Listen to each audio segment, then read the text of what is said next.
এত রোদে আর গরমে ফুটবল খেলা দেখছি একটা অজানা জায়গায়।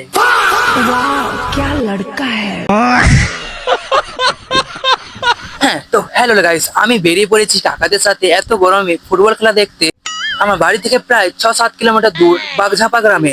আর তোমাদেরকে বলি গিভওয়ে ভিডিও খুব তাড়াতাড়ি আসতে চলেছে, তাই ফলো আর ইউটিউব থেকে সাবস্ক্রাইব করে রাখো। তারপরে পৌঁছে বসে পড়ি আর গান গরমে স্যুটটা খুলে বসতেই হয়।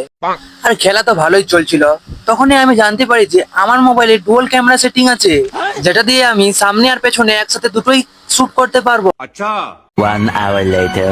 গরমটা আরো বেশি বাড়ছে, তাই এখন বাড়ি পালাচ্ছি। हमारे यहाँ ऐसा ही होता है। আর বাড়ি ঘর আসলে কাকার সাথে দেখছি যদি কোনো মেয়ে দেখতে পাই তো মানে একটু জল খেতাম আর কি। আর বাড়ি পৌঁছে হাত পা ধুয়ে ফ্যানের সামনে বসে পড়লাম খাবারটা নিয়ে। আমার মতে গরমের জন্য এটাই হচ্ছে বেস্ট খাবার। আর গাইস তোমরা তো জানোই খাওয়ার পরে একটা জোরদার ঘুম দিলে ভালোই হয়। তো গাইস দেখা হচ্ছে পরে বেরিতে, এখনকার মতো এত দূরেই, বাই বাই।